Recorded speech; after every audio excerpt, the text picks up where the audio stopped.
সুপ্রিয় দর্শক মন্ডলী, আসসালামু আলাইকুম। আশা করছি সকলেই ভালো আছেন। আলহামদুলিল্লাহ আমরা ভালো আছি। আজকে আমাদের ঘোরার মিশন হচ্ছে যাব অনেক দূরে, আপনাদেরকে সব ধাপে ধাপে দেখাবো অবশ্য।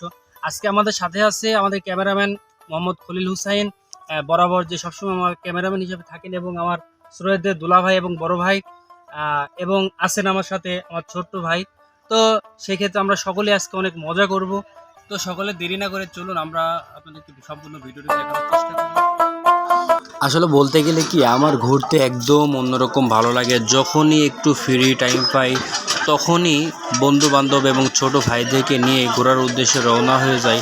হঠাৎ করে ঘুরতে ঘুরতে বিজিবি ভাইদের সাড়া পেয়ে আমরা দাঁড়াইলাম, বললাম ভাইয়া কি কোনো হেল্প করতে পারি? তারা বলতেছে ভাই আমাদের বাইকের তেল ফুরাই গেছে, একটু বাইকের তেল নিয়ে এসে দাও। পরে আমরা হঠাৎ করে গাড়িটা ব্যাক করে তাদেরকে নিয়ে 1 লিটার তেল নিয়ে এসে এদিকে আমার ছোটো ভাই খলিল তেলটা তাদেরকে ঢুকাই দিচ্ছে।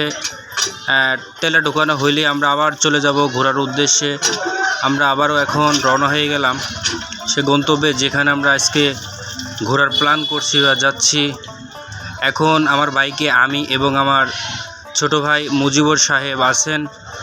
খুব আনন্দের সহিত আমরা চলে যাচ্ছি যে আজকে অনেক ভালো একটি জায়গায় যাব, গিয়ে সেখানে খাওয়া দাওয়া করব।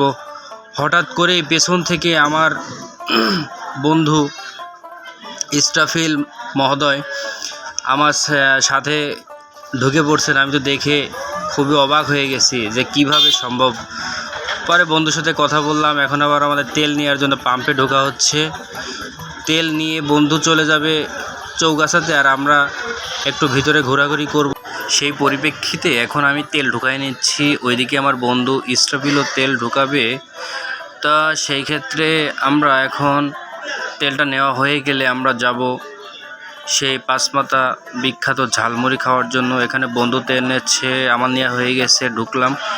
ঢুকে বন্ধুর সাথে একটু কথা বলেই বন্ধু চলে যাবে চৌগাছা, আর আমি এখনই চলে যাব আমাদের সেই গন্তব্যে। এখন ছুটে পড়লাম। এদিকে খলিল খুব ভাব নিয়ে চশমাটা খুললো। আমরা এখন চলে আসছি সেই পাঁচমাথা, যেখানে চটপটি, ঝালমুড়ি এবং ফুচকার জন্য বিখ্যাত। আমরা খুব ঘন ঘন এইখানে এসে খাই। আমি প্রথম চামচ এখনই মুখে দেব, দিতে না দিতেই জিভটা পুড়ে গেল।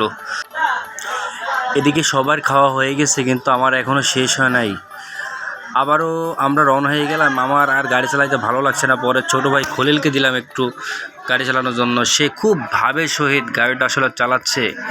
আমরা এখন ঢুকে পড়ছি পাতরা হয়ে সেই নোয়ানীপাড়ার রাস্তায় আর কি। রাস্তাটা খুবই সুন্দর। এখানেও একটা মাদ্রাসা আছে। আসরের টাইম, সবাই খেলাধুলা করতেছে। আসলে জান্নাতের পাখিদেরকে দেখতে আসলে ভালো লাগে। এদিকে আমাদের দুলা ভাই আর ওই মুজিবুর ভাই আনন্দের সহিত আগে আগে চলে যাচ্ছে বাইক নিয়ে। এদিকে আমরা পেস, কারণ তাদের হচ্ছে ডিজিটাল বাইক, আর আমাদের এদিকে খলিল আবার একটু ভাব নিয়ে ছবি উঠালো। আমরা এখন ঘুগরি পোড়াপাড়া বাওয়ারের পাশে আছি। পোড়াপাড়া ব্রিজের ওপর দিয়ে আমরা মাঠ হয়ে চলে যাব এখন সে জেলেপোতার মাঠে। আমরা এখন অবস্থান করছি পোড়াপাড়ার ভিতরে। মাঠের মাঝখানে একটা বড় সুন্দর বটগাছ আছে, ঠিক সেখানটাই। ভাইয়া এটা যেন কোন জায়গা? আটিপাড়া। এটাই সেই আটিপাড়া বুঝি। সুপ্রিয় দর্শক মন্ডলী, এতক্ষণ জুড়ে যারাই আমার ভিডিওর সাথে ছিলেন সবাইকে অসংখ্য ধন্যবাদ। ভালো থাকবেন। আসসালামু আলাইকুম।